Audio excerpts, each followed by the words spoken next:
Bismillahirrahmanirrahim. قد خسر الذين كذبوا بلقاء الله حتى إذا جاءتهم الساعة بغتة قالوا يا حسرتنا على ما فرطنا فيها وهم يحملون أوزارهم على ظهورهم ألا ساء ما يزرون. Bismillahirrahmanirrahim. Assalamualaikum warahmatullahi wabarakatuh. Alhamdulillah, salatu wassalamu ala rasulillah wa ala alihi wa sahbihi mawalah, la hawla wa la quwata illa billah. Allahumma faqihna fid din wa 'allimna at-ta'wil, amma ba'd. Bapak-Ibu sekalian, rahimakumullah, kita melanjutkan sesi pertemuan kita. Kita review sedikit ya, supaya ini ada munasabahnya. Dalam studi tafsir, kita biasanya akan bertemu dengan salah satu bagian subbahasan di ulumul Quran, itu ada namanya munasabah. Munasabah itu korelasi antar ayat dengan ayat, antara surah dengan surah, dan seterusnya. Nah, kali ini supaya nyambung, kita ingin sedikit review. Pada pertemuan sebelumnya, kita sudah membahas tentang menuju keabadian itu pada fase-fase awal, yaitu ketika manusia meninggal di alam barzakh, kemudian sampai pada kemudian ketika manusia dibangkitkan untuk menjalani kehidupan yang kedua, yaitu kehidupan akhirat. Nah, pada pertemuan yang lalu kita sudah juga jelaskan tentang fase-fase yang akan dijalani oleh manusia dalam kehidupan akhirat itu, yaitu dari fase mahsyar, kita dikumpulkan semua di mahsyar. Mahsyar artinya tempat kita semua berkumpul. Kemudian kita akan menjalani apa yang disebut sebagai hisab dan juga diberikan catatan amal, dan kemudian kita lanjutkan dengan kita akan diberikan mizan atau penimbangan sampai kemudian pada sirat, yaitu jembatan yang harus dilewati oleh setiap hamba Allah untuk kemudian menuju pada tempat peristirahatannya atau tempat kehidupan yang terakhir. Nah, poin inilah saya kira kalau saya tidak salah ingat, kita akan melanjutkan bagaimana pada akhirnya manusia akan menjalani kehidupan di keabadiannya di fase yang terakhir.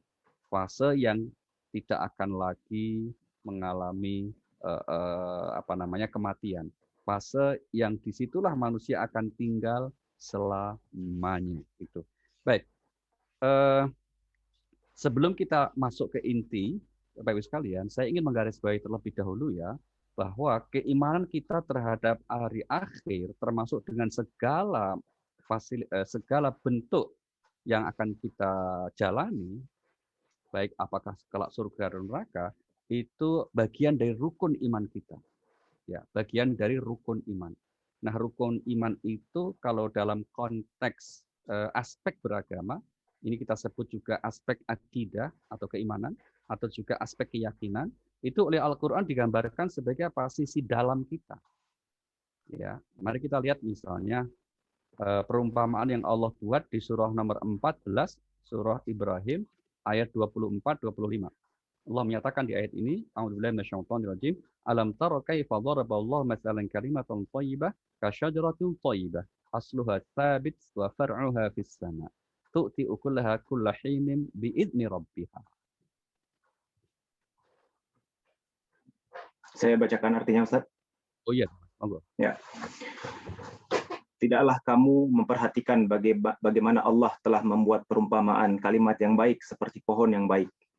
Akarnya kuat dan cabangnya menjulang ke langit. Pohon itu menghasilkan buahnya pada setiap waktu dengan seizin Tuhannya. Dan Allah membuat perumpamaan itu untuk manusia agar mereka selalu ingat. Iya, jadi aspek beragama itu ada 3 ya. Ada akidah, syariah, akhlak. Ada iman, Islam, ihsan. Ketiganya diumpamakan seperti pohon. Pohon itu yang baik, akarnya kuat. Inilah simbol keimanan, simbol keyakinan. Nah, tentang keimanan kita terhadap kehidupan akhirat dengan segala macam informasinya dalam agama, itu aspek sisi dalam kita. Termasuk bagaimana Allah kelak nanti memberikan keputusan atas amal hambanya, itu adalah bagian dari prerogatif dan domainnya Allah Subhanahu wa Ta'ala. Ini saya ingin garis bawahi Bapak Ibu, karena salah satu yang biasanya memicu ya hubungan tidak harmonis, renggang persaudaraan dalam konteks agama, itu karena adanya sementara orang yang kemudian memastikan nasib orang nanti di akhirat. Nah, ini poin kita di situ. Sehingga kemudian meskipun itu benar ada ayat dan hadis sahihnya mengatakan demikian, kita sering sekali ikut kemudian terlibat bagaimana kemudian kita mengambil peran dalam memastikan nasib orang di akhirat nanti. Kita ambil contoh misalnya begini. Ada orang yang katakanlah orang yang sangat berjasa dalam kehidupannya.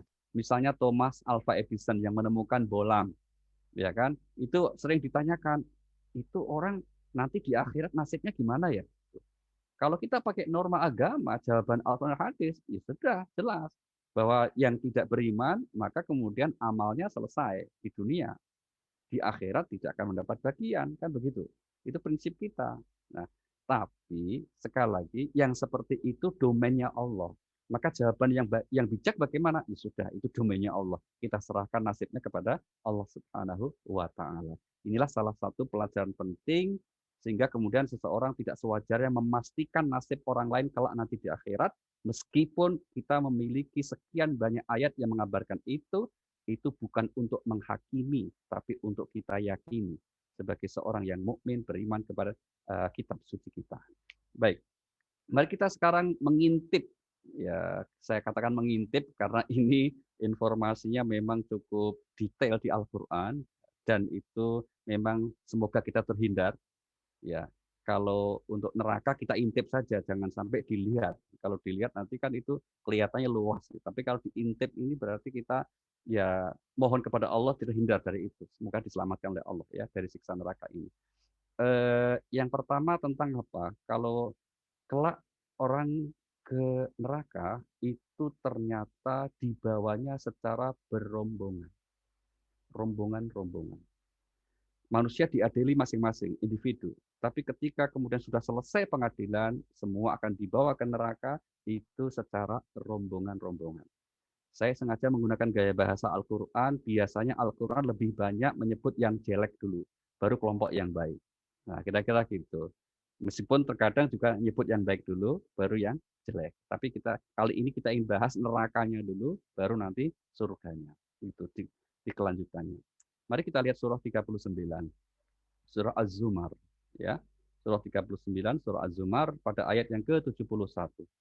Allah berfirman, A'udzubillahi minasyaitonirrajim, wasiqal ladzina kafaru ila jahannama zumara hatta idza ja'uha futihat abwabuha wa qala lahum khazanatuha alam ya'tikum rusulun minkum.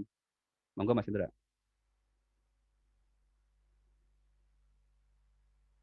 Buka dulu.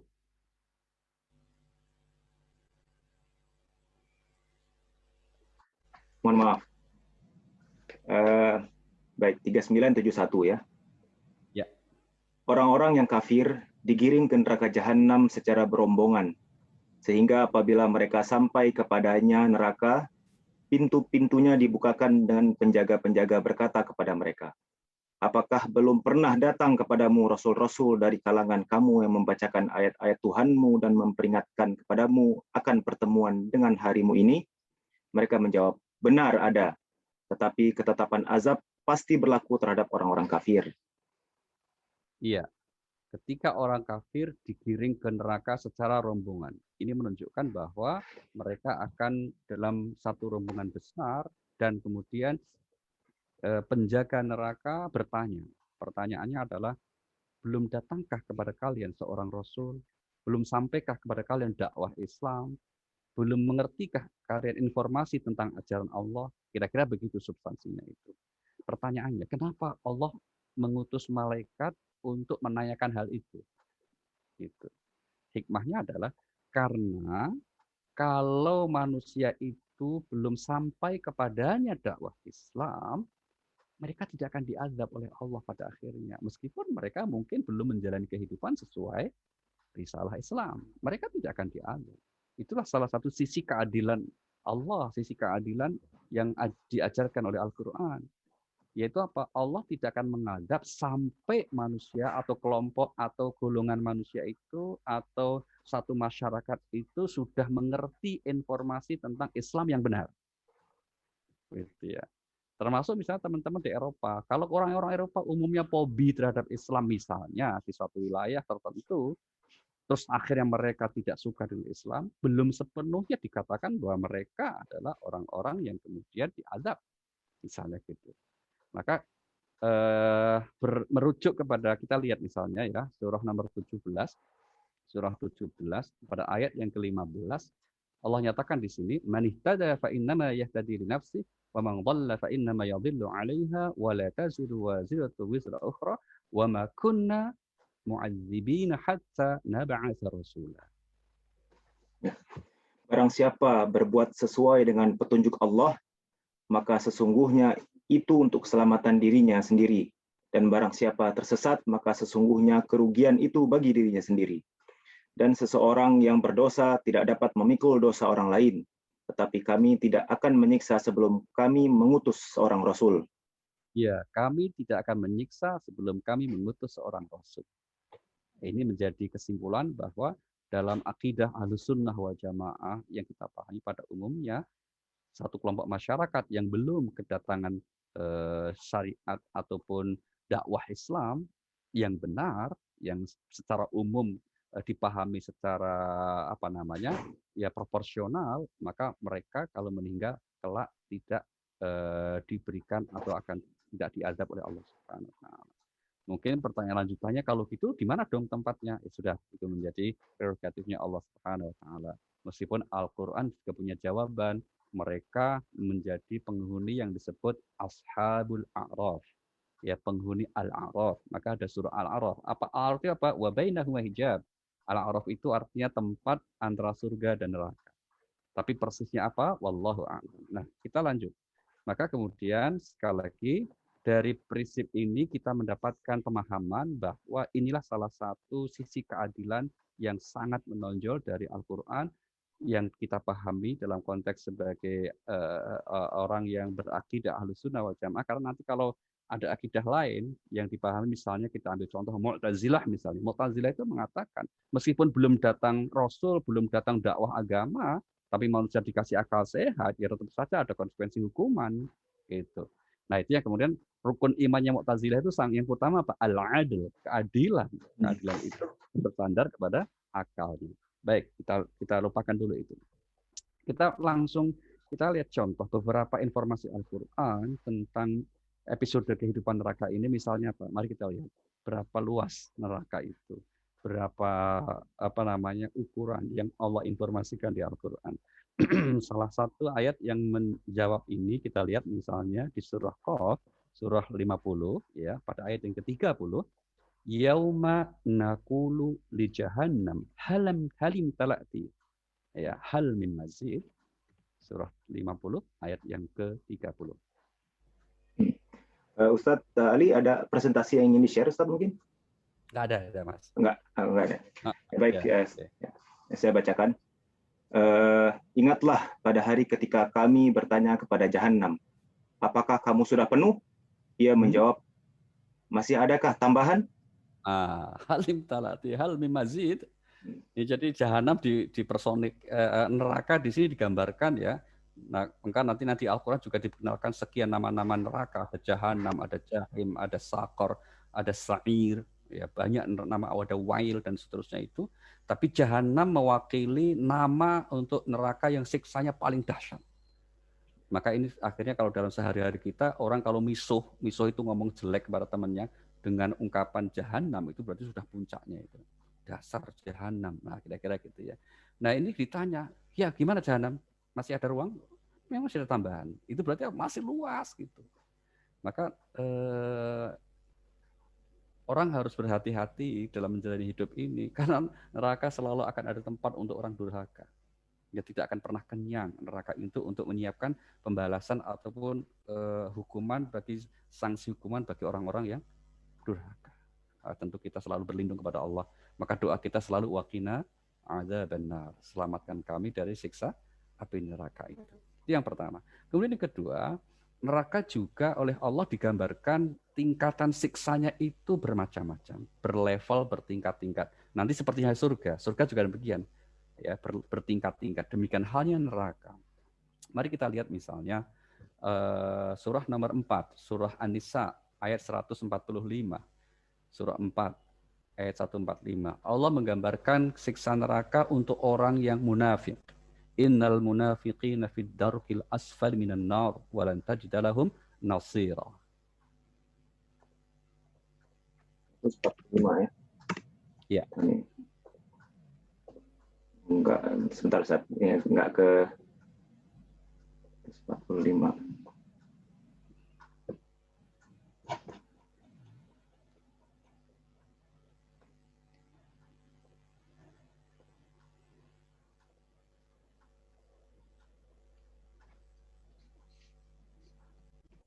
Saya pakai ini Ustaz, pakai apa namanya Quran Kemenak, baca ininya. Oh, website Kemenak ini. Kok tiba-tiba dia nggak download, nggak nge-load. Oh gitu ya. Oke saja. Ya. Baik, Ya. baik. Bentar. Ada teman yang bantu mungkin? Silakan kalau yang ingin membantu membacakan. Ya, dibuka aja. Ya, ini mungkin saran juga buat teman-teman, silakan menyiapkan Al-Qur'an ya. Ini udah ngedownload nih surat An-Nisa ayat 145. Iya, monggo. Ya. Sungguh orang-orang munafik itu ditempatkan pada tingkatan yang paling bawah dari neraka dan kamu tidak akan mendapat seorang penolong pun bagi mereka. Iya, orang munafik ditempatkan di paling bawah dari neraka, fidarqil asfar. Ya, tingkatan paling bawah dari neraka. Asfal, maka dari bahasa Indonesia asfal ya. Begitu ada di Al-Qur'an juga, laqad khalaqnal insana fi ahsani taqwim tsumma radadnahu asfala safilin. Asfala safilin. Apa itu? Paling bawah. Maka kemudian siksanya paling berat. Gitu ya. Nanti dalam hadis banyak sekali penjelasannya itu ya. Salah satu kemudian ada juga siksa yang paling ringan yang oleh Rasulullah Shallallahu Alaihi Wasallam dalam hadis Bukhari ini buat sahih ya. Itu digambarkan apa? Kalau berdiri itu mohon maaf itu otaknya mendidih. Naudzubillah ini. Ya, ini menggambarkan bagaimana dahsyatnya siksa neraka. Tapi kita ingin menyatakan bahwa tentu itu bukan karena dendamnya Allah. Allah Subhanahu wa taala kita yakini bukanlah Tuhan yang Maha Pendendam. Bukanlah Tuhan yang hobi menyiksa, enggak. Jadi aneka macam siksaan yang diinformasikan baik dalam Al-Qur'an maupun hadis itu adalah atas nama keadilannya. Karena Allah Maha tahu bahwa di antara hambanya ini ada yang melampaui batas yang sudah berlebihan. Maka wajar kalau disiapkan sanksi dan ini diinformasikan ke kita agar apa? Agar kita bisa menghindarinya, tidak terjerumus ke dalamnya. Nah, itulah mengapa dan disebutnya orang munafik. Ya, kenapa munafik? Karena munafik itu secara lahiriah dia menunjukkan sebagai orang beriman, namun hati dan batinnya, hakikatnya dia adalah orang yang sangat ingkar. Dan itu merepotkan. Maka ancamannya berat. Merepotkan. Nah, munafik itu ada dua macam. Satu munafik yang i'tiqadi. Ayat Al-Quran yang bicara tentang munafik, itu semuanya munafik i'tiqadi. Itu apa? Hakikatnya dia kafir, ingkar, bahkan memusuhi.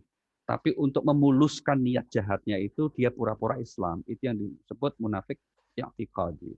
Maka di awal Al-Baqarah itu ya dari ayat yang ke-7, ayat yang ke-8 sampai ayat yang ke-20 itu bicara orang munafik. Kalau orang mukmin, orang bertakwa cuma 3 ayat. Ayat 2 dan sampai 5. Orang kafir malah cuma 2, 6 dan 7. Tapi untuk munafik sampai 13 ayat. Ini menunjukkan apa? Betapa Rasulullah pun kerepotan ya dalam menghadapi mereka itu kecuali diberikan informasi oleh Allah Subhanahu wa taala. Nah, karena sisi inilah maka kemudian bagi kita juga hati-hati untuk menuduh seseorang itu munafik. Karena itu konsekuensinya berat sekali. Ada jenis munafik yang kedua namanya munafik amali. Itu yang disebut oleh Rasulullah Sallallahu Alaihi Wasallam ayatul munafiq salasa. Ciri orang munafik itu ada 3. Ini maksudnya munafik amali. Tidak diancam seperti ini di Al-Quran. Apa itu? Kalau bicara bohong, kalau dipercaya berkhianat, kalau berjanji diingkari. Itu salah satu informasi dari Rasulullah Sallallahu Alaihi Wasallam tentang orang munafik. Baik, neraka juga oleh Al-Quran digambarkan ternyata memiliki pintu. Pintunya ada berapa? Pintu neraka itu ada 7. Mari kita lihat misalnya surah 15, surah Al-Hijr, surah 15, ayat yang ke-44, Allah mengatakan laha sab'atu abwab. Ya, surah 15, surah Al-Hijr, ayat yang ke-44. Ya. Ya. Al-Hijr ayat 44. Jahannam itu mempunyai 7 pintu. Setiap pintu telah ditetapkan untuk golongan tertentu dari mereka. Jahannam punya 7 pintu. Pertanyaannya, 7 pintu itu maksudnya apa? Ya kan itu. Apa betul 7 pintu itu memang 7 pintu? Nah, kawan-kawan sekalian, Bapak Ibu sekalian, Al-Qur'an ketika menyebut kata 7, emang ini salah satu angka favoritnya Allah ini, banyak sekali ya.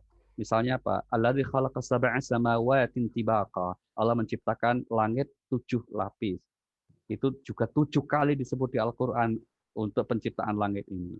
Demikian juga misalnya kalau orang berinfak, itu seperti kalau kita sekali berinfak, menanam 1 biji, terus kemudian tumbuh 7 tangkai. Ya kan? Nah, secara umum kalau kita teliti penggunaan angka 7 itu menunjukkan arti banyak sekali. Mari kita ambil contoh misalnya, ketika Allah menggambarkan walau annama fil ardi min syajaratin aqlam wal bahru yamudduhu min ba'dihi sab'atu abhurim ma nafidat kalimatullah. Seandainya ilmu Allah mau ditulis, seluruh pohon dijadikan pena, air laut dijadikan tinta, kering air laut itu ditambah 7 laut. Nah, kata 7 laut artinya ditambah berapapun. Ya, bukan ditambah kalau 8 laut berarti ilmu Allah habis, enggak. Kalau ditambah 9 laut ilmu Allah selesai, enggak. Asal ditambah berapapun, sebanyak apapun enggak selesai ilmu Allah ditulis. Itu maksudnya 7 berarti banyak, gitu ya. Ini juga bahasa Indonesia kita sering mengatakan itu, kenapa sih kok kelihatan pucat dari semalam aku pusing 7 keliling. Itu berarti bukan 7 kali muternya kan, pusing sekali. Nah, ini ketika Al-Qur'an mengatakan bahwa neraka memiliki 7 pintu, para ulama kemudian menyebut bahwa 7 pintu itu maksudnya 7 anggota badan manusia yang menyebabkan orang masuk neraka. Ada yang memahami seperti itu, ya, yang menyebabkan orang kemudian masuk neraka. 7 bagian tubuh kita itu apa? Ya, 2 mata kita, yang terutama telinga kita, 2 telinga kita, kemudian lisan kita, terus kemudian mohon maaf tangan kita, ya, terus kemudian juga apa? Kemaluan kita. Itu yang kemudian oleh ulama sering disebut sebagai yang paling banyak menjerumuskan orang kemudian masuk neraka. Dalam hadis Rasulullah Shallallahu Alaihi Wasallam, kalau surga itu 8 pintu. Karena apa? Anggota tubuh kita yang 7 tadi itu bisa menyebabkan kita masuk surga, ditambah 1 lagi, yaitu apa? Niat. Maka bagi seorang mukmin baru niat baik saja itu sudah mendapatkan hadiah pahala itu. Jadi kalau teman-teman sudah niat ingin kajian, ikut kajian, tapi nggak jadi misalnya, ya itu kalau nggak jadinya itu karena ada faktor uzur syar'i, uzur yang bisa dimengerti, maka sudah mendapatkan pahala kebaikan. Itulah salah satu kelebihan dari niat kita itu. Baik, sekarang mari kita lihat pintunya sudah. Kita perhatikan sekarang bahan bakarnya. Adakah bahan bakar yang Allah ciptakan di kehidupan neraka itu? Kita lihat misalnya contoh ayatnya ada di surah nomor 2, surah nomor 2, ayat yang ke-24. Allah berfirman dalam ayat ini bahwa waquduhan nasu wal hijarah uiddat lil kafirin. Ayat ke-24 ya. Al-Baqarah 24. Ya. Maka jika kamu tidak dapat membuatnya, 24. Betul itu. Fa ilam taf'alu wa lan taf'alu. Ya. Maka jika kamu tidak dapat membuatnya dan pasti kamu tidak akan dapat membuatnya, peliharalah dirimu dari neraka yang bahan bakarnya manusia dan batu. yang disediakan bagi orang-orang kafir. Bahan bakarnya manusia dan batu. Jadi kalau jadi bahan bakar berarti semakin manusia itu masuk akan semakin besar daya siksanya neraka tersebut. Na'udzubillahi min dzalik. Nah, maka kemudian ini juga sebagai jawaban ya bahwa kelak manusia dihukum di akhirat itu ya memiliki tubuh, memiliki jasad sehingga itu jadi bahan bakar. Karena dalam perdebatan teologi Islam termasuk itu pertanyaannya yang dihukum itu sebetulnya jasad atau roh saja sih, kan begitu. Mereka berdebat panjang. Ada yang mengatakan enggak itu roh saja, jasad sudah hancur, dikubur mati kok, kira-kira gitu. Tapi mayoritas ulama terutama Ahlus Sunnah meyakini itu diberi jasad baru. Seperti kata Al-Quran misalnya, mereka kembali ke tanah, terus dibangkitkan juga dari tanah. Minha khalaqnakum wa fiha nu'idukum wa minha nukhrijukum taratan ukhra misalnya. Di Al-Quran demikian apanya. Sehingga kemudian setiap jasad orang durhaka itu dimasukkan, maka akan menjadi bahan bakar bagi neraka itu, sehingga nggak padam-padam. Semakin banyak yang dimasukkan, maka akan semakin terus menyala. Sekali lagi, na'udzubillahi min dzalik. Baik, adakah fasilitas lain, misalnya diberikan minuman atau makanan bagi penghuni neraka? Ada. Mereka juga diberi fasilitas berupa makan dan minuman untuk penghuni neraka tersebut. Apa itu? Mari kita lihat gambarannya ya, sekilas saja, karena cukup banyak ini. Ayat yang menggambarkan makanan dan minuman penghuni neraka cukup banyak. Surah 44, surah Ad-Dukhan, dari ayat 43, ya, 43 sampai kita baca selanjutnya itu. Inna syajarata zakkum ta'amul asim kal muhli fil butul kaghalil hamim, dan seterusnya. Ya. Bahkan penghuni penghuni neraka. Sungguh pohon zakum itu makanan bagi orang yang banyak dosa, seperti cairan tembaga yang mendidih di dalam perut, seperti mendidihnya air yang sangat panas. Lanjutkan, Ustaz. Lanjut. Ya. Peganglah dia, kemudian seretlah dia sampai ke tengah-tengah neraka. Kemudian tuangkanlah ke atas kepalanya azab dari air yang sangat panas. Rasakanlah, sesungguhnya kamu benar-benar orang yang perkasa lagi mulia. Sungguh inilah azab yang dahulu kamu ragukan. Terima kasih Mas Indra. Baik, ini sekelumit ya. Jadi mereka diberi buah juga, namanya buah zakum. Buah zakum itu konon kalau ditelan nggak akan bisa masuk ke perut. Dia nyangkut. Dan kemudian ketika harus minum, dia diberikan minuman yang sangat keras mendidih. Nanti di ayat yang lain sangat mengerikan. Nah, keseluruhan informasi tentang siksa neraka ini tentu saja sekali lagi bukan bermaksud untuk menakut-nakuti, karena agama ini tidak diturunkan Allah untuk nakut-nakuti manusia, tidak. Tapi apa? Memberi peringatan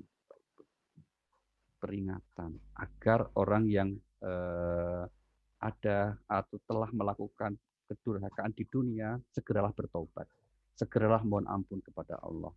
Karena ketika di kehidupan yang terakhir kelak di akhirat, kalau sampai kemudian menjalaninya di dalam neraka, sungguh sesuatu yang tidak terbayang betapa itu sangat buruk dan sangat tidak terbayang dalam benak kita pada umum di dunia ini.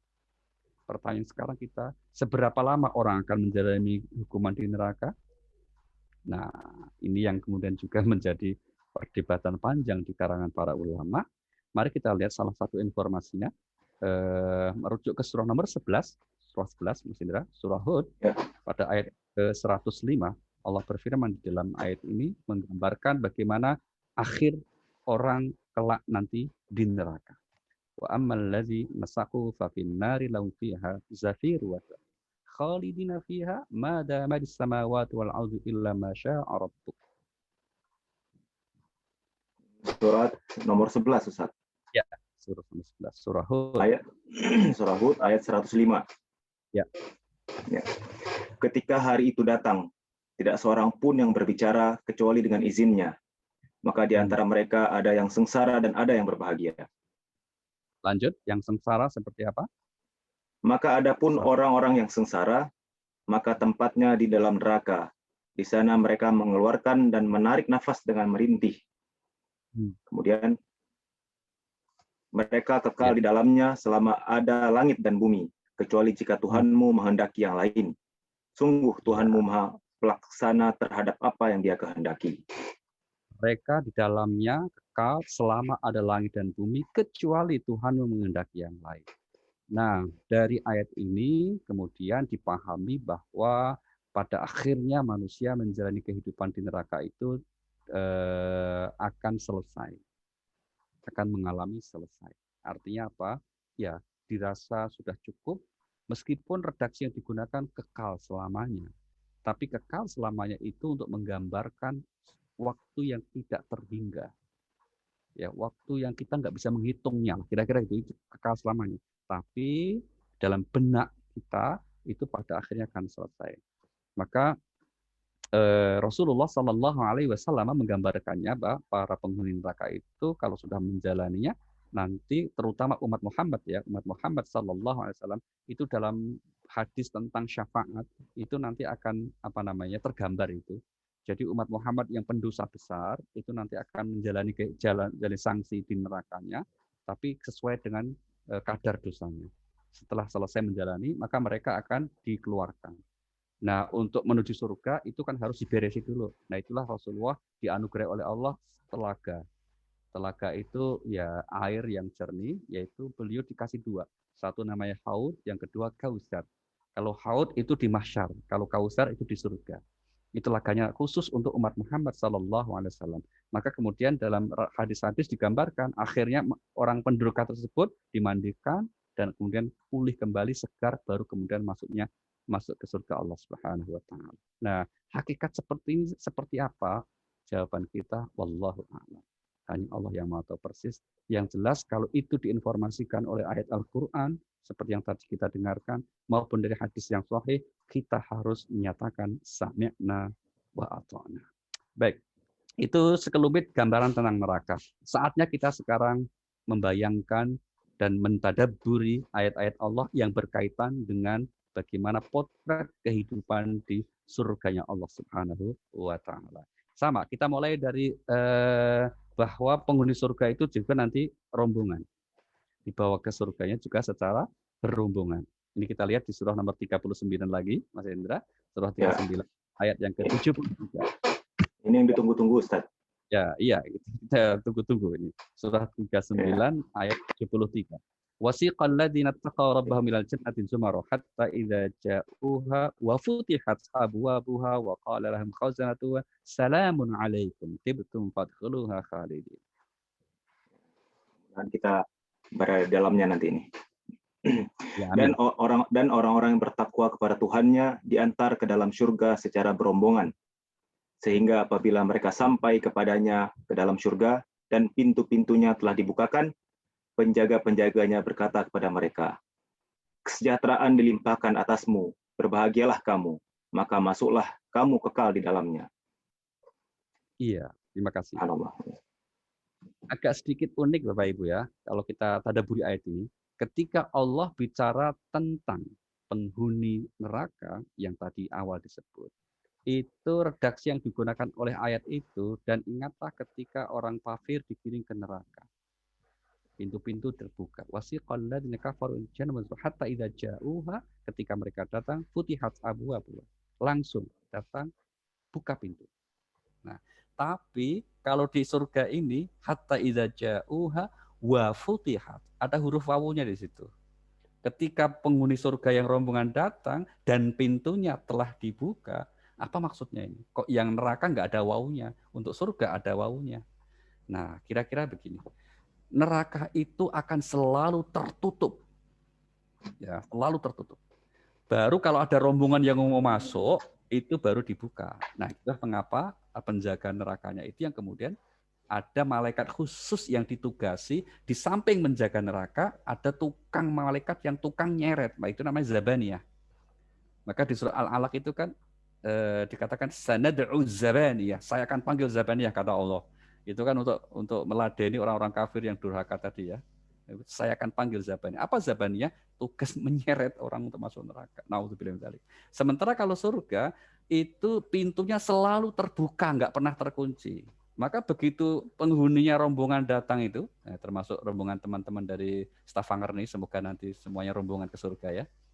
Ya Rabbal Alamin. Kira-kira gitu, itu terlalu terbuka. Maka malaikatnya bukan terus membuka. Malaikat terus kemudian, ada penghuninya mau datang, rombongan ya. Terus dibuka, enggak. Justru malaikatnya itu yang kemudian mengucapkan salam. Itu menyambut. Ibarat kita mau punya acara yang hadir tamu kehormatan, itu kan kita sambut. Kalau pengantin saja kan ada namanya pagar ayu, ya pagar bagus, gitu kan. Orang yang berderet untuk menyambut tamu. Nah, kira-kira juga begitu surga itu. Disitulah kita ingat bacaan di surah Yasin ya, salamun qaulam mir rabbir rahim. Salam sejahtera dari Tuhanmu yang Maha Pengasih, Maha Penyayang untuk kalian wahai penghuni surga. Maka di ayat ini juga tadi malaikat mengucapkan salam, salamun alaikum, salam sejahtera untuk kalian semuanya. Nah, itu tentang bahwa penghuni surga nanti dibawa secara rombongan. Bagaimana dengan ukuran luas surga? Kita lihat surah nomor 3, surah Ali Imran ayat 133. Surah 3 133 Allah mengatakan wasari'u ila maghfiratin min rabbikum wa jannatin 'arduhas samawati wal ardh u'iddat lil muttaqin. Dan bersegeralah kamu mencari ampunan dari Tuhanmu dan mendapatkan surga yang luasnya seluas langit dan bumi yang disediakan bagi orang-orang yang bertakwa. Iya, yang luasnya, yang ukurannya seluas langit dan bumi. Bumi saja itu kan belum semuanya dijamah manusia. Ini masih seluas langit dan bumi surga itu. Dari kesan yang disampaikan Al-Quran bahwa surga itu luas, ini mengandung maksud hikmah terbaiknya apa itu? Ya sudah, surganya itu luas bagi kita sama muslim ini, mbok ya jangan dipersempit. Kita sama muslim ini jangan mempersempit surga, dikafling hanya untuk kelompok dan golongannya saja. Janganlah. Ya kita doakan semua umat Muhammad SAW itu ahlul jannah gitu loh. Ini kan ada kawan yang terlalu semangat ya karena mungkin ikut kelompok tertentu atau pemahaman tertentu, manhaj dan madhab tertentu, seakan kafling surga hanya untuk golongannya gitu. Yang lain tuh nggak bisa masuk. Hanya persoalan-persoalan sepele, ya toh, persoalan furu'iyah.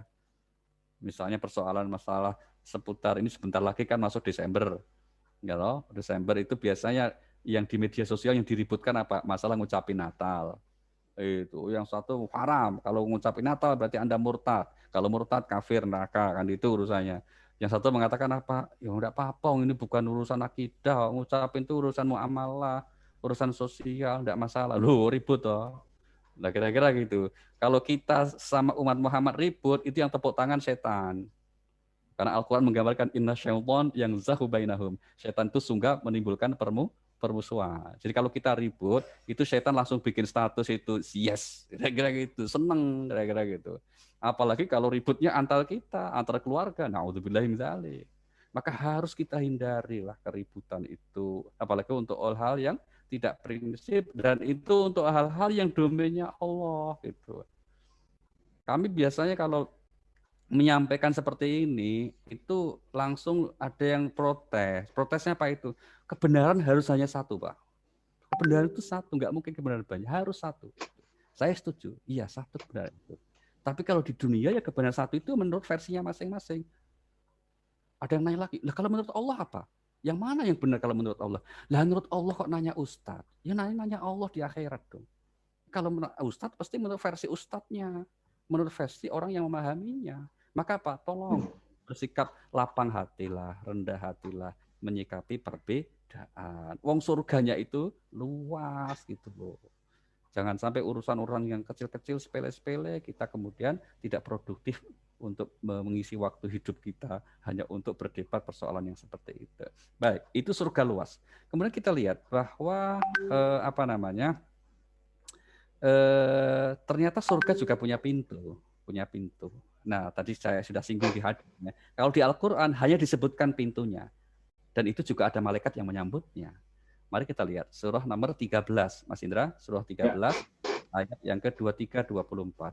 Jannatu adnin yadkhulunaha wa man salaha min abaihim wa azwajihim wa dzurriyyatihim wal malaikatu yadkhuluna 'alaihim min kulli bab.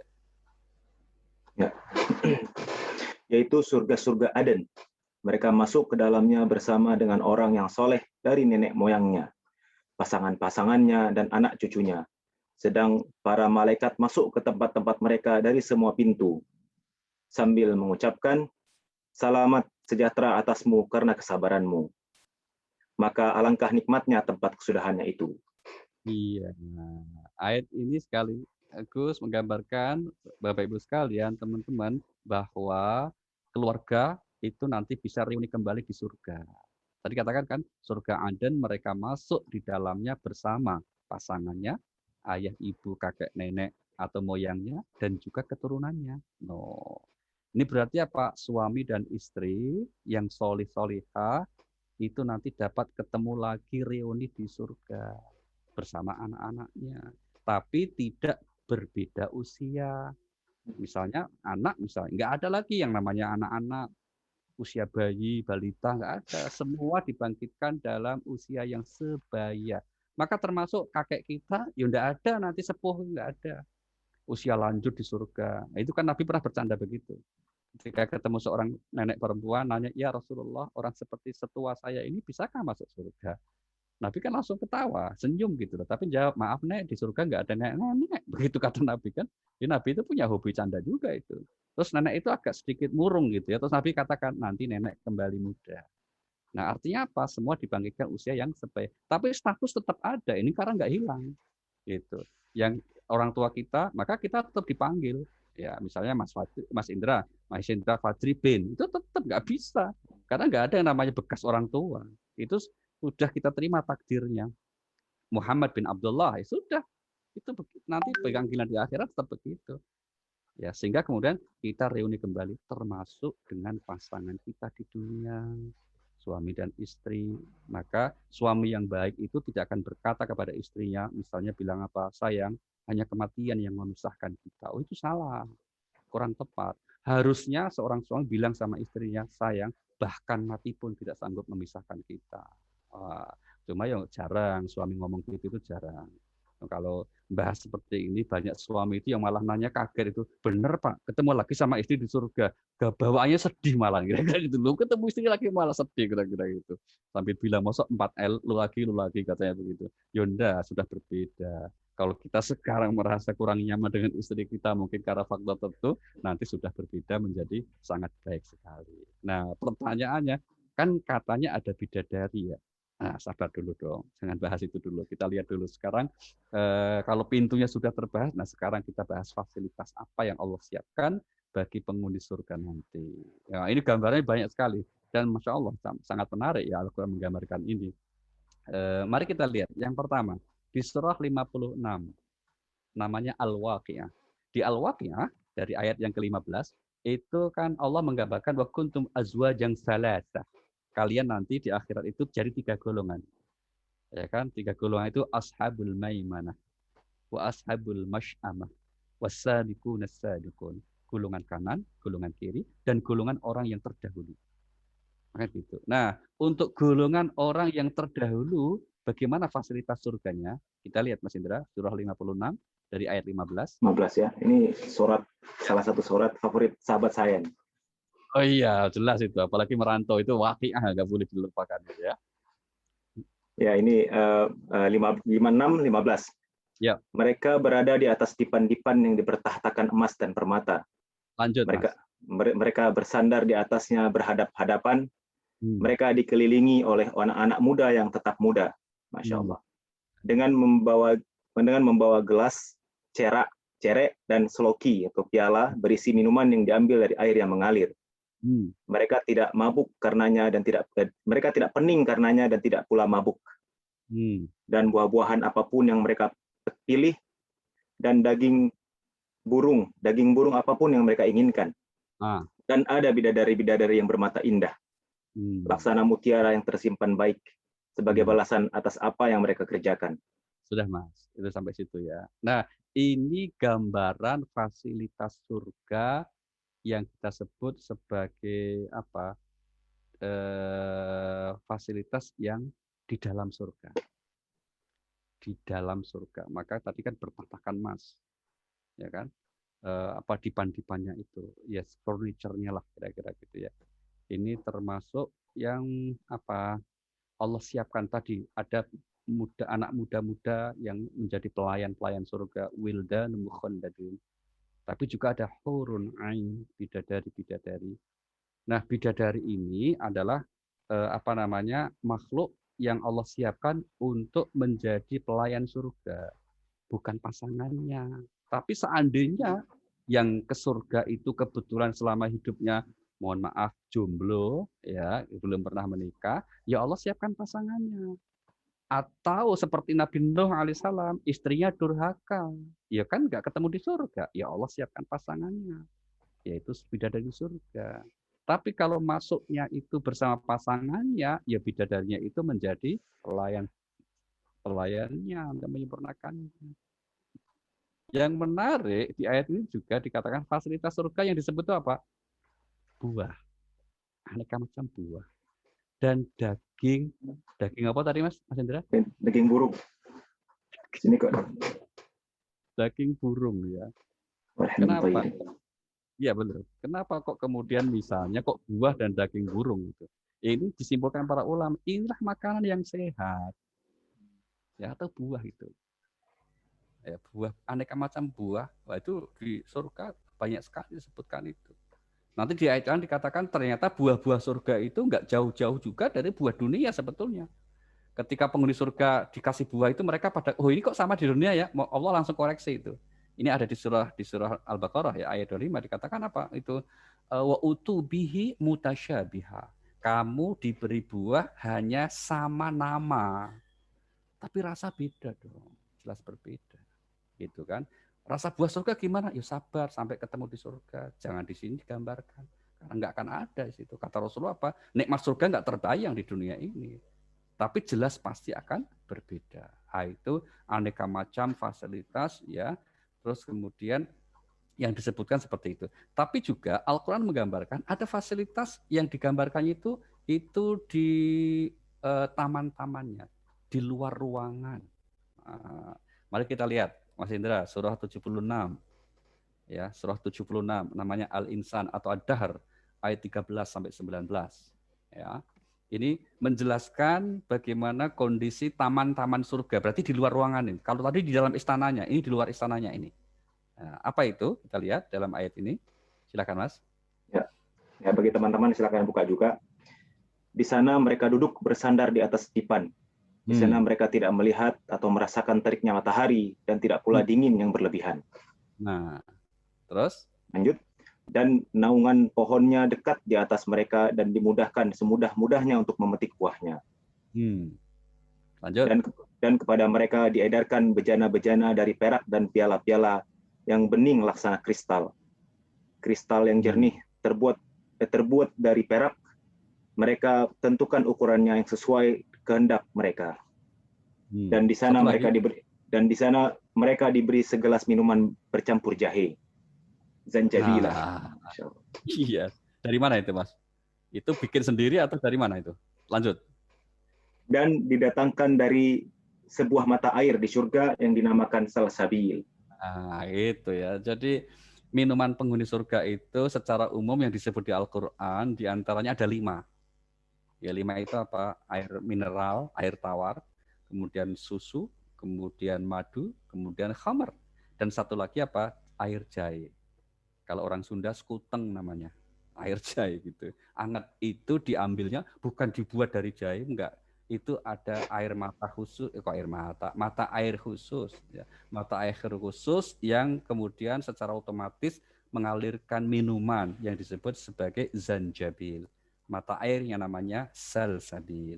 Nah, perhatikan Bapak Ibu, ini kan ada pengulangan sepertinya ya, penyebutan fasilitas surga. Beda antara al-waqi'ah dengan al-insan itu apa? Makanya kalau al-waqi'ah tadi menyebutkan tentang apa? Di dalam surga. Maka dipanya pun bertahtakan berlian.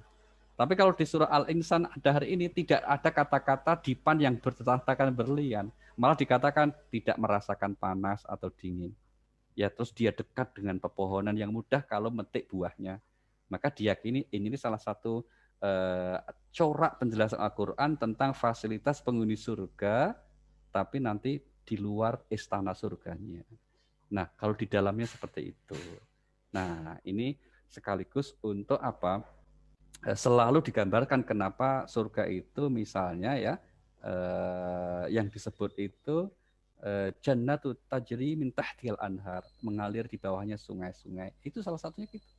Fasilitas yang Allah anugerahkan nanti, karena secara umum manusia tentu akan sangat menyukai apa yang disebut sebagai fasilitas dengan air itu. Maka kemudian gambaran fasilitas surga seperti itu tentu ditujukan untuk orang-orang yang siapa? Yang mempersiapkan diri untuk meraihnya, yaitu orang-orang yang beriman dan beramal soleh. Nah, tapi apakah hanya itu fasilitas yang Allah berikan untuk penghuni surga? Tidak. Ada yang paling tinggi. Ada yang paling tinggi. Ya, sekarang mari kita lihat dulu.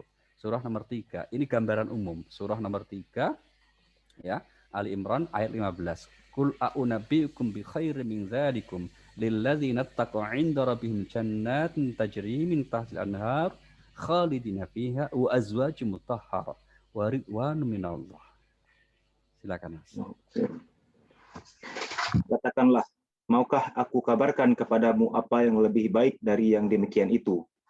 Bagi orang-orang yang bertakwa, tersedia di sisi Tuhan mereka surga-surga yang mengalir di bawahnya sungai-sungai. Mereka kekal di dalamnya, dan pasangan-pasangan yang suci, serta ridha Allah, dan Allah maha melihat hamba-hambanya. Perhatikan kata serta ridha Allah.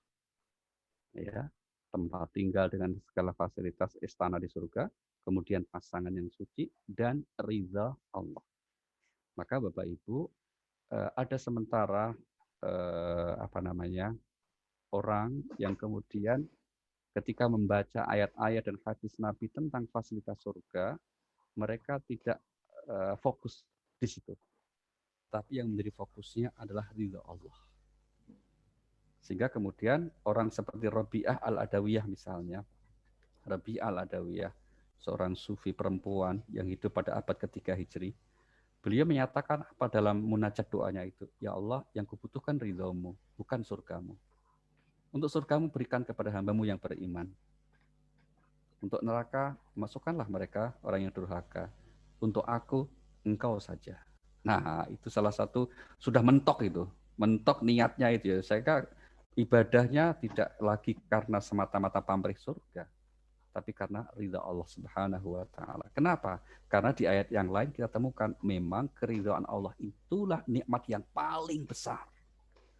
Sehingga lagi-lagi Rabi'ah mengatakan, jika engkau ridho ya Allah, nggak apa-apa aku masuk neraka kok, siap, tidak masalah buat saya. Yang penting engkau ridho. Tapi kan nggak mungkin orang Allah ridho kok masukin neraka, kan nggak mungkin. Tapi untuk menunjukkan ini satu bentuk kesadaran spiritual ya, bahwa ada seseorang yang ketika beribadah itu motifnya bukan karena pamrih surga, motifnya bukan karena takut neraka, tapi semata-mata ingin meraih ridha Allah Subhanahu wa taala. Nah, pertanyaannya, kalau motif surga apa enggak boleh? Ya boleh, wong itu juga janji Allah.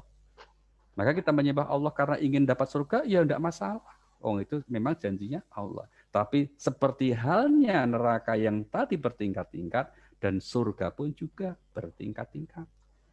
Mari kita lihat penjelasan ini misalnya di surah nomor 6 Al-An'am ayat 132. Allah berfirman, walikullin darajatum mimma amilu wa ma rabbuka bighafilin amma ya'malun.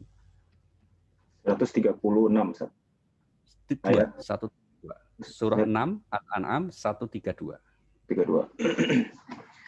Dan masing-masing orang ada tingkatannya, sesuai dengan apa yang mereka kerjakan, dan Tuhanmu tidak lengah terhadap apa yang mereka kerjakan. Ya, ini Bapak Ibu, antar ayat, antar hadis itu fassara ba'duhum ba'dhan ya, saling menafsirkan. Jadi kalau ada hadis yang mengatakan masuk surga karena rahmat Allah, bukan karena amalnya, itu maksudnya sebab masuknya. Gitu. Amal manusia itu nanti yang menentukan tingkat surganya. Tapi kita masuk surga itu karena rahmat Allah, bukan karena amal kita. Itu penjelasan Rasulullah Sallallahu Alaihi Wasallam. Ya, sehingga kemudian, kalau gitu buat apa kita amal? Ya, beramal itu nanti untuk di posisi mana kita akan masuk surga. Karena bertingkat-tingkat. Tentu saja berbeda dong surganya para nabi dengan surga yang bukan nabi. Surganya manusia kan macam-macam. Nah, ini disebabkan oleh walikullin darajatun mimma amilu. Setiap orang akan menerus derajat surganya kelak di akhirat sesuai dengan perbuatannya ketika di dunia. Dan dari sekian derajat di surga itu yang paling tinggi adalah keridhaan Allah Subhanahu wa taala, bersama Allah Subhanahu wa taala, bertemu Allah Subhanahu wa taala. Gitu ya. Mari kita lihat misalnya di surah Al-Kahfi, surah 18, ayat yang terakhir, ayat 110. Allah berfirman di sini, "Qul innama ana basyarum mithlukum yuha ilayya annama ilahukum ilahu wahid. Faman kana yarju liqa'a rabbih falya'mal 'amalan salihan wa la yusyrik bi'ibadati rabbih ahada." Katakanlah Muhammad, sesungguhnya aku ini hanya seorang manusia seperti kamu yang telah menerima wahyu bahwa sesungguhnya Tuhan kamu adalah Tuhan yang Maha Esa. Maka barang siapa yang mengharap pertemuan dengan Tuhannya, maka hendaklah dia mengerjakan kebajikan dan janganlah dia mempersekutukan dengan sesuatu pun dalam beribadah kepada Tuhannya. Iya. Barang siapa yang ingin berjumpa dengan Tuhannya kelak di surga, syaratnya apa? Jangan menyekutukan dalam ibadah, ikhlas. Apakah ada orang yang ke surga nanti nggak bertemu Tuhan? Misalnya begitu ya.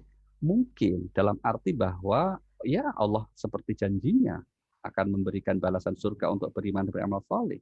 Tapi kalau itu minimalis saja, ya tentu saja paling tidak posisinya jauh. Ini berbeda dengan orang-orang pilihan, ya berbeda orang pilihan. Nah, salah satu orang yang pilihan didekatkan Allah itu siapa? Ya tentu saja orang memenuhi kriteria dengan keimanan dan amal soleh tertentu. Salah satunya siapa? Allah itu menisbatkan makhluknya itu, misalnya Pak, ada rumah Allah toh, Baitullah itu masjid. Ya toh, ada kekasih Allah siapa? Para rasulnya. Maka misalnya Nabi kita disebut Habibullah. Nabi Ibrahim disebut Khalilullah, temannya, sahabatnya Allah. Nabi Musa disebut Kalimullah, diajak bicara Allah. Tapi ternyata ada juga yang disebut Ahlullah, keluarganya Allah. Orang spesialnya juga. Nah pertanyaannya, siapa yang dimaksud keluarga Allah? Manilladzi hum ahlullah, ya Rasulullah. Karena Rasul mengatakan Allah itu punya keluarga di dunia ini. Gitu. Sahabat kaget, loh, Allah punya keluarga. Siapa itu keluarga Allah di dunia itu? Nabi jawab, ahlul Quran, hum ahlullah wa khasatuh. Orang yang selalu berinteraksi, belajar dengan Al-Quran, mentadaburinya. Rasulullah mengatakan apa? Mereka adalah keluarga Allah dan orang khususnya.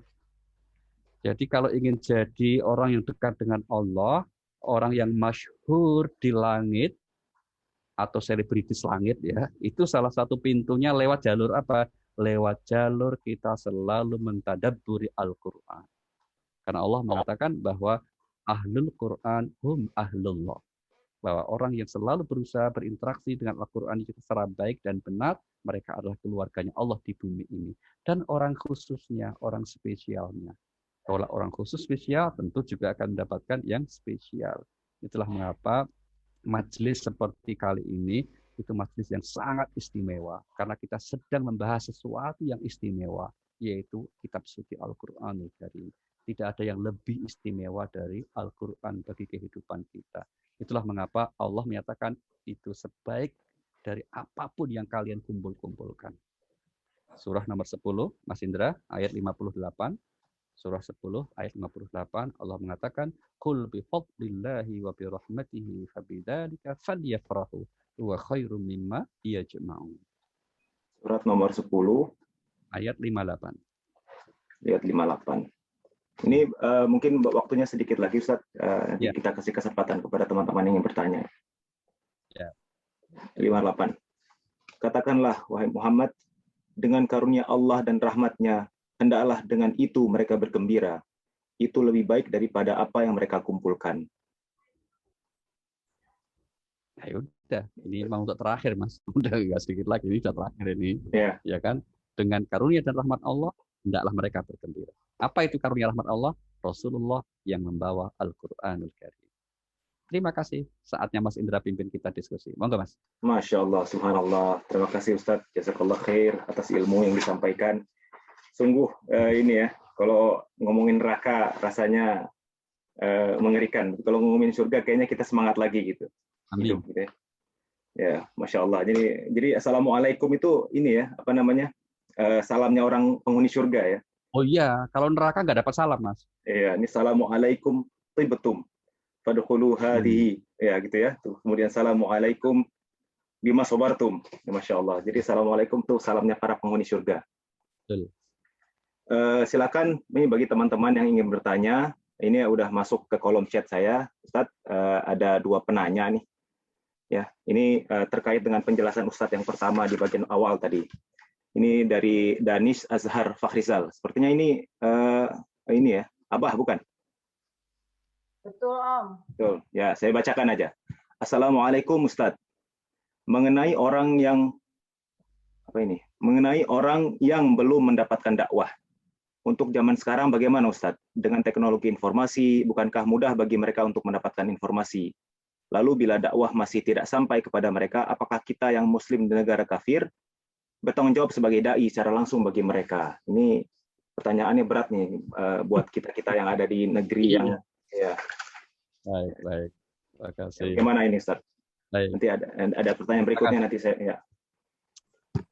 Ada 2 ini kan, sebenarnya 2 pertanyaan ya Mas ya. Ini 2 pertanyaan. Untuk 2 pertanyaan pertama coba kita lihat jawabannya di 17 Mas. 17. Nah, coba. Surah nomor 17 ayat yang ke-50. Al-Isra 54. Bismillahirrahmanirrahim lagi. Tuhanmu lebih mengetahui tentang kamu. Jika Dia menghendaki, niscaya Dia akan memberi rahmat kepadamu. Dan jika Dia menghendaki, pasti Dia akan mengazabmu. Dan kami tidaklah mengutusmu Muhammad untuk menjadi penjaga bagi mereka. Tuhanmu tahu yang tidaklah ya. Dan kami tidaklah mengutusmu Muhammad untuk menjadi penjaga bagi mereka. Sekali. Jadi pada akhirnya Tuhan tahu situasinya seperti apa, termasuk dalam diri kita. Ya, ketika misalnya apakah di era media sosial yang sudah sedemikian masih ada sih orang yang nggak dengar Islam? Nah, kan itu pertanyaan kita. Nah, maka itu menjadi Tuhanmu tahu apa yang sebenarnya terjadi.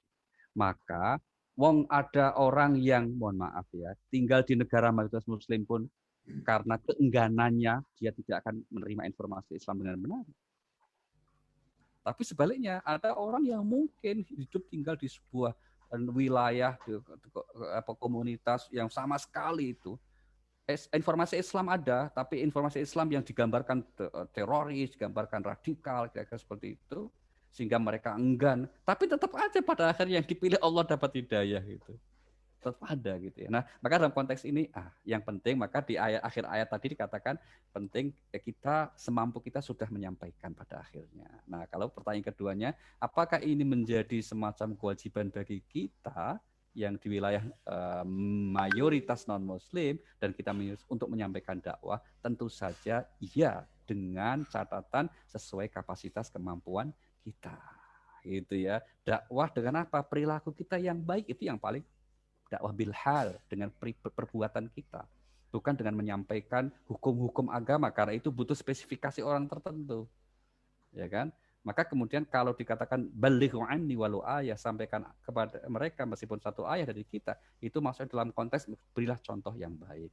Mereka tidak akan membaca langsung ayat Al-Quran dan hadis, tapi mereka akan membaca Islam dari perilaku umatnya. Maka tentu niatkan ya kita berperilaku baik di negeri yang minoritas muslimnya itu sebagai bagian ikhtiar dakwah, bukan sekedar mengikuti norma yang berlaku, tapi sebagai bagian niat dakwah kita dengan bukti perbuatan yang konkret, dengan contoh yang konkret, yaitu akhlak yang baik, dengan perilaku yang islami, kira-kira begitu. Itu jauh lebih maksimal sebagai sebuah metode dakwah ketimbang ceramah yang terkadang belum tentu itu sanggup kita amalkan langsung cerna. Nah, maka kemudian kalau pertanyaan keduanya, apakah ini menjadi semacam tuntutan bagi kita yang tinggal di negeri minoritas Muslim untuk berdakwah? Jawabannya iya. Tapi ianya itu tergantung pada posisi kapasitas kita. Maka sekali lagi, setiap Muslim seharusnya merepresentasikan akhlak yang baik sebagai bagian dari pengamalan agamanya, dan itu juga bagian dari cara dakwahnya. Maka di Al-Quran cara dakwah itu kan ada 3. Ya, ada 3. Mari kita lihat Mas Indra, surah nomor 16 125. 16 125 Allah berfirman, ud'u ila sabili rabbika bil hikmah wal mau'izatil hasanah wajadilhum billati hiya ahsan. Yuk, Seluruh silakan. manusia kepada jalan serulah manusia kepada jalan Tuhanmu dengan hikmah dan pengajaran yang baik, dan berdebatlah dengan mereka dengan cara yang baik. Sesungguhnya Tuhanmu, dialah yang lebih mengetahui siapa yang sesat dari jalannya, dan dialah yang lebih mengetahui siapa yang mendapatkan petunjuk. Nah, graduasi tahapan dakwah itu nomor 1 Pak, bil hikmah. Serulah manusia ke jalan Tuhan dengan bil hikmah. Bil hikmah itu apa? Sikap, contoh, uswah, qudwah. Itu bil hikmah namanya, bijaksana. Ya kan? Baru kalau memungkinkan ternyata ada yang tertarik, nah lanjutkan mau'izatil hasanah, nasihat, dakwah dengan ceramah, dengan pengajaran. Ya. Kemudian ternyata ini yang datang orang yang punya background pengetahuan agama sebelumnya, mantap nih, lumayan nih. Terus dia ingin, nah di situ butuhkan para ahli itu. Seandainya harus adu argumentasi, lakukan dengan cara yang terbaik.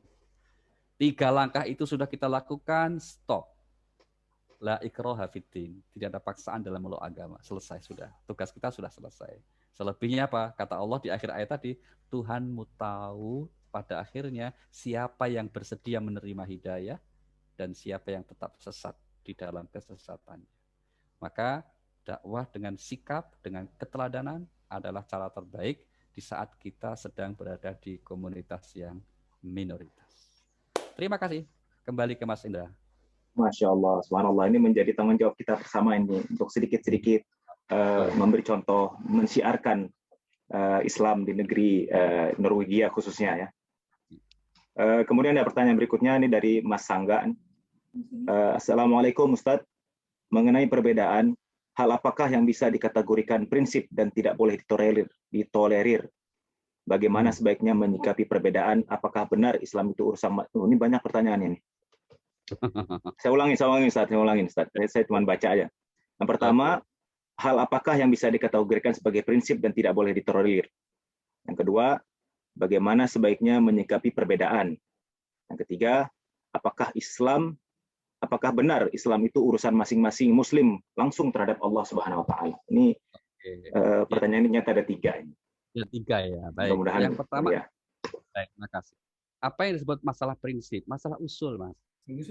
Usul itu ya masalah iman Islam.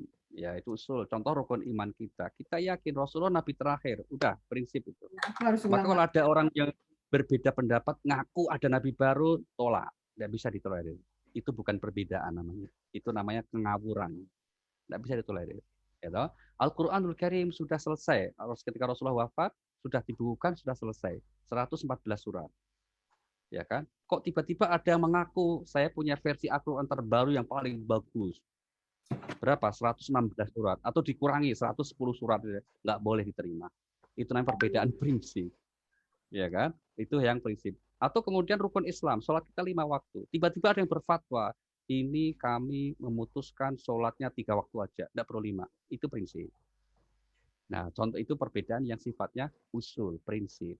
Tapi kalau perbedaan yang itu nggak prinsip, ya itu nggak bisa dihindari. Misalnya contoh, sholat, itu prinsipnya sama kita, yaitu kita mengerjakan sholat 5 waktu. Tapi ketika mengerjakannya, prakteknya beda madhabnya dalam hal niat, dalam hal ngangkat tangan, dalam hal bacaan tahiyat, dalam gerakan jari tahiyat, itu perbedaan yang cabang namanya, bukan prinsip. Karena prinsipnya tetap sholat.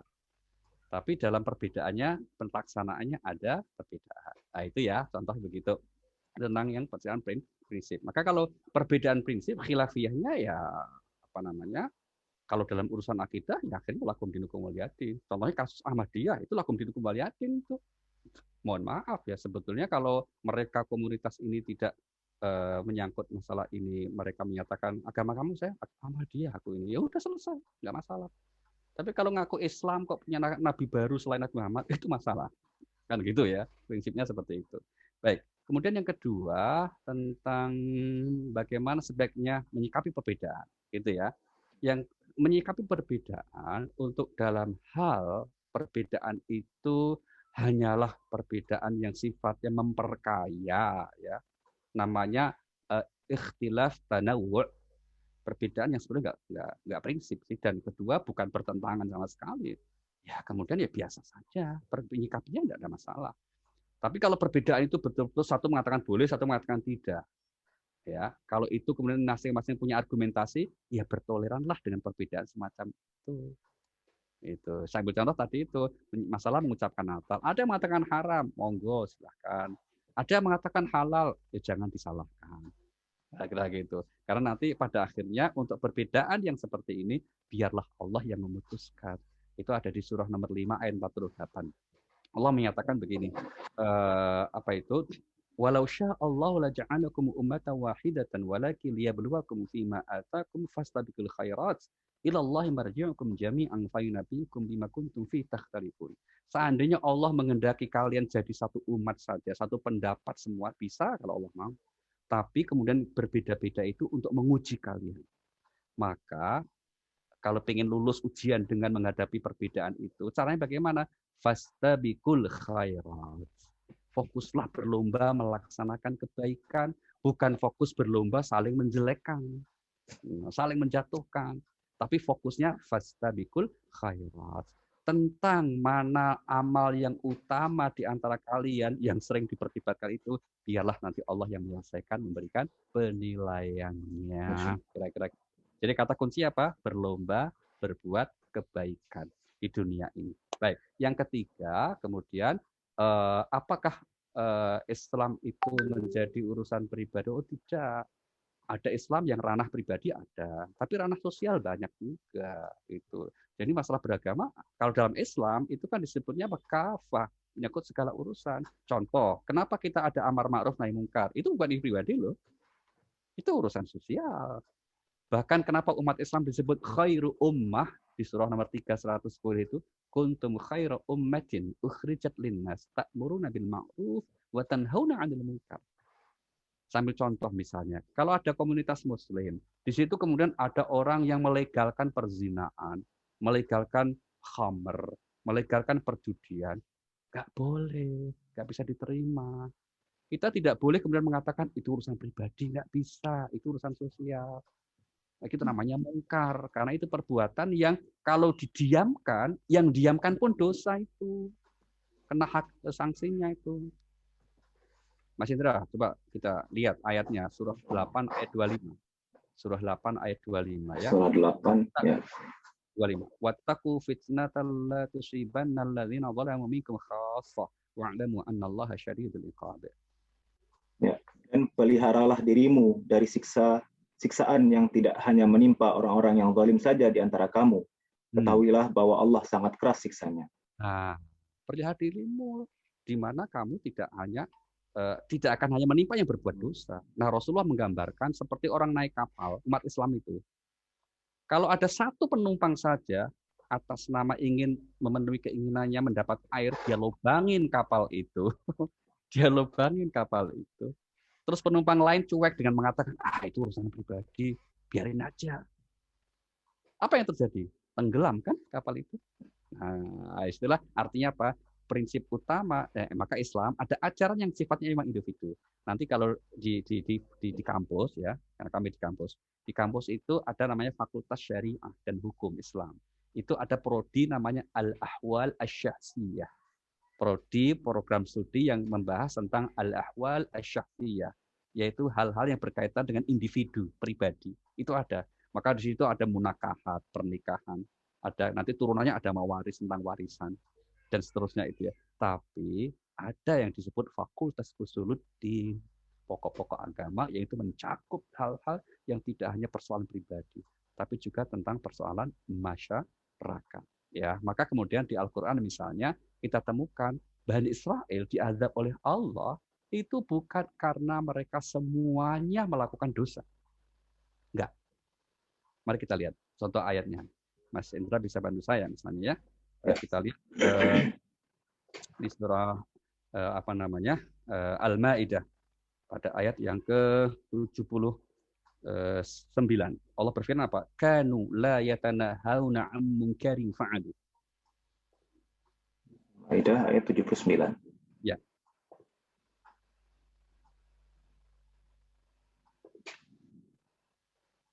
Ya. Mereka satu sama lain selalu tidak melarang tindakan mungkar yang mereka perbuat. Sesungguhnya amat buruklah apa yang selalu mereka perbuat itu. Jadi tidak semua durhaka orang Bani Israel. Tapi ketika Allah turunkan azab, kenapa semua dihabisin? Semua tidak disiksa? Ini jawabannya. Karena antar mereka tidak saling melarang. Saya kasih contoh satu lagi, Mas. Ya, ketika kaum Samud, tahu ya kaum Samud ya, itu kaumnya Nabi Soleh. Ya, di negeri Samud. Itu akhirnya menentang Nabi Soleh. Kan Nabi Soleh tolong, wala tamassuha, jangan sentuh unta ini ya. Ini unta saya, unta dari Allah, jangan sentuh. Tapi terus mereka ternyata kemudian menyembelihnya dengan niat apa? Menentang perintah Nabi Soleh. Pertanyaan kita, kira-kira yang menyembelih unta itu berapa orang? Nggak mungkin semua bangsa, semua kaum saat itu menyembelih, kan? Pasti cuma 1-2 orang. Yang lain cuma mungkin ya lihat-lihat, mungkin ada yang tepuk tangan, ada yang foto-foto, kalau ada fotonya saat itu ya. Nah, pertanyaannya, ketika Allah hujani batu sebagai hukuman buat mereka, kok semuanya kena? Iya, karena tidak saling melarang perbuatan mungkar yang mereka lakukan. Na'udzubillahi min dzalik. Terima kasih. Kembali ke Mas Indra. Subhanallah, Masya Allah. Ya, ini waktunya sudah mungkin sekitar 15 menit lagi, Ustaz. Ini masih ada 3-4 pertanyaan ini. Gimana? Rangkum. Nanti rangkum. Ya, mungkin ini diserahkan dulu ke diberikan kesempatan kepada Mas Eko. Silakan ini bertanya, ingin menyapa dan bertanya langsung. Mungkin singkat aja, Mas Eko. Silakan. Ya, makasih, Saya Indra. Assalamualaikum warahmatullahi wabarakatuh, Ustadz. Terima kasih atas uraian hikmah yang telah disampaikan. Saya ingin menanyakan terkait yang indah-indah tentang surga yang tadi Ustadz sudah sampaikan juga. Kembali ke surat Al-An'am ayat 132 ya. Di situ Allah berfirman, dan masing-masing orang ada tingkatannya sesuai dengan apa yang mereka kerjakan, dan Tuhanmu tidak lengah terhadap apa yang mereka kerjakan. Di sini kalau menyikapi secara langsung dari terjemahan ini, saya tentunya sekeluarga ingin berharap semuanya kita sekeluarga bertemu nanti di surga nanti. Istri saya menjadi bidadari saya nanti di surga. Amin, amin, amin. Amin. Ada nggak, Mas? Ikut nggak? Istrinya ikut kaji nggak? Ada, ini udah colek. Kemudian, karena kalau nggak ikut kayaknya nggak begitu. Nggak ya, canda ya. Lanjut. Monggo. Kemudian ya anak-anak tentunya kita berharap berkumpul lagi juga bersama kami di surga. Namun kemudian kan timbul pertanyaan, anak-anak setelah dewasa tentunya di luar kuasa kita. Mereka punya jalan sendiri, mereka punya amalan yang tingkat-tingkatannya berbeda sendiri. Nah, kemudian yang jadi pertanyaan dengan surga yang bertingkat-tingkat itu tadi, seperti Ustadz jelaskan, bagaimana nanti kita di surga nanti, Ustadz? Apakah kita bisa bertemu apabila tingkat-tingkatnya itu berbeda-beda? Mantap sekali. Ulama bagaimana, Ustaz? Siap. Terima kasih. Mas Indra, Mas Indra bisa bantu saya. Lihat surah 52 ayat 21. Jawabannya di sini, Mas Eko. Surah 52 ayat 21. Walladzina amanu wattaba'athum dzurriyyatuhum biimanin alhaqna bihim. Dan orang-orang yang beriman. Betul, Ustaz ya? 52-21. Dan orang-orang yang beriman beserta anak cucu mereka yang mengikuti mereka dalam keimanan. Kami pertemukan mereka dengan anak cucu mereka di dalam surga. Dan kami tidak mengurangi sedikit pun pahala amal kebajikan mereka. Setiap orang terikat dengan apa yang dikerjakannya. Nah, ini Mas Eko. Jadi mereka ketemu, redaksinya al-haqna, bertemu. Tapi bukan berkumpul. Ya, jadi artinya apa? Ya sesuai amal masing-masing, ini tempat tinggalnya. Tapi diberi kesempatan nanti itu ya berkunjung, bertemu, ada saat-saat mereka akan terus bertemu. Tapi fasilitas surganya terikat dengan amalnya masing-masing. Mas Eko sebagai seorang ayah dan istri sebagai ibu dianugerahi kemampuan istiqomah dalam amal. Derajat surganya lebih tinggi. Kalau seandainya orang tua kita atau anak kita misalnya kok nggak selevel amal dengan kita, nanti tetap ketemu di surga. Ya kayak sekarang inilah, kan satu di Eropa, satu di Indonesia, toh kan sekali ketemu, kira-kira begitu. Nanti di surga juga begitu. Derajat surga kita beda-beda, tapi Allah kasih fasilitas untuk bertemu. Nah, syaratnya apa untuk supaya bertemu itu? Redaksi tadi mengatakan biimanin. Biimanin menggunakan fi'il isim nakirah. Itu menunjukkan sederhana sekali. Maka seandainya amal anak-anak kita itu, misalnya tidak setekun kita orang tuanya, asal mereka satu iman, ketemu. Tapi kalau beda iman, maaf, itu nggak ketemu. Gitu loh. Maka supaya ketemu itu, supaya tetap nanti ada kesempatan bertemu, hendaklah keluarga kita semuanya satu iman. Ya, meskipun iman kita ada yang kuat sekali, ibadahnya rajin, amalnya banyak. Ada yang imannya sederhana sehingga kemudian amalnya juga minimalis, ya kan? Tapi itu nanti ketemu. Tapi kalau kemudian berbeda iman, seperti Nabi Nuh kan beda iman dengan anaknya kan? Anaknya durhaka kan? Maka kemudian ketika Nabi Nuh berdoa, ya Allah dia anakku, Tuhan bilang apa? Ya Nuh, innahu laisa min ahlik. Dia bukan anakmu lagi. Kalau urusi akhirat selesai, bukan anakmu lagi, nggak ketemu. Maaf ya, kira-kira begitulah. Jadi kemudian insya Allah tetap bertemu, tapi kemudian kita tetap terikat oleh amal kita masing-masing selama di dunia. Kan gitu. Ya kan, yang penting ketemu toh Mas, toh nggak harus satu komplek tinggalnya toh. Ya kira-kira begitulah, yang penting ketemu. Karena kalau di dunia kadang satu komplek itu kadang nggak bagus juga. Sekarang beda komplek nggak apa-apa lah, yang penting bertemu. Terima kasih Mas Eko. Masya Allah, jazakallah khair. Ini gara-gara zaman media sosial yang jauh jadi dekat, yang dekat jadi jauh, Ustaz ya. Amin. Amin. Silakan, ini boleh Ustaz kalau barangkali dua lagi dari saya curiganya ini dari Pak Dince ini. Ya. Dari Mbak Dince atau Pak Dince ini. Oh, ini. Silakan. Ya, Assalamualaikum Ustaz. Mas Indra, makasih. Iya, oke, Ya. silakan. Ya, kebetulan saya ada, ingat dulunya saya ada nenek yang kebetulan berbeda iman, Ustadz. Oke. Jadi sampai beliau dipanggil belum mendapatkan hidayah.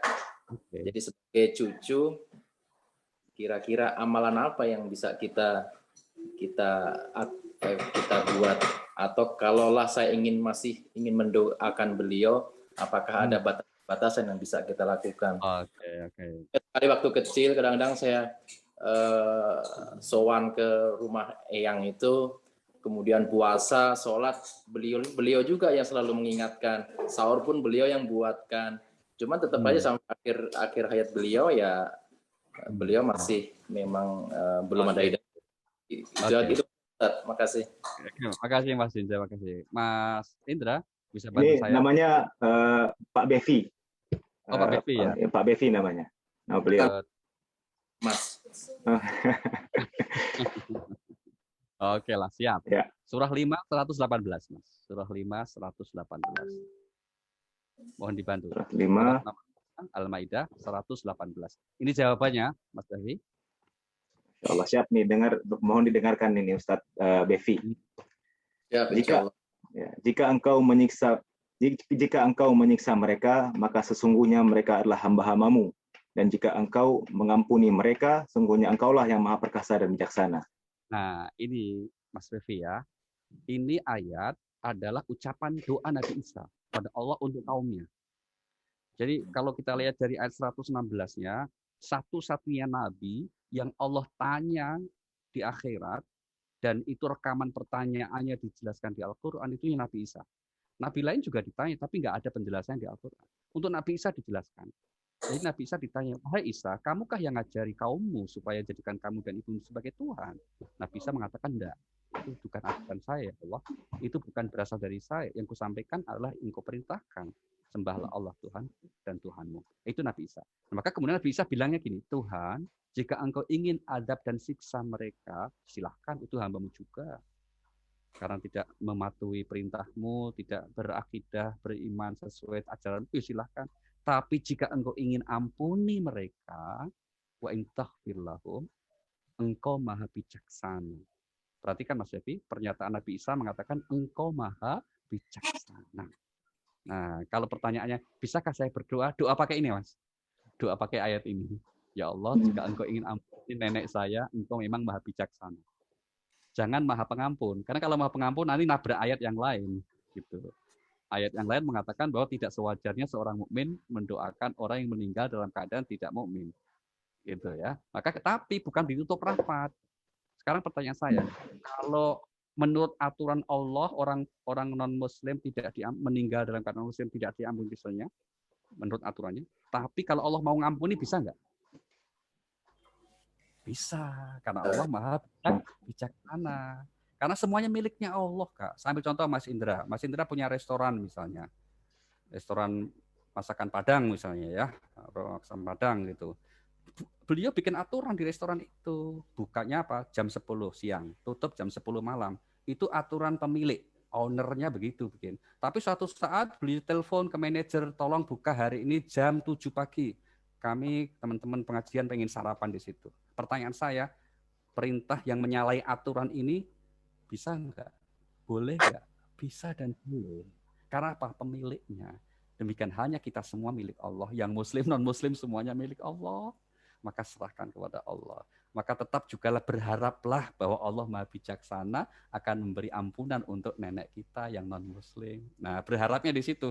Intinya apa? Diserahkan kepada Allah. Maka bukan Allahumma firlaha warhamha, enggak. Supaya nanti tidak menabrak aturan gitu ya. Tapi kita berharap untuk menyerahkan urusan itu kepada Allah karena Allah memang Maha Bijaksana. Nah, itu. Nah, Allah yang Maha Bijaksana itu harus kita teladani, kita contoh. Maka kalau waktu pengajiannya sudah habis, ya kita bijaksana, segera kita tutup gitu ya. Itu bijaksana namanya gitu. Masya Allah. Terima kasih.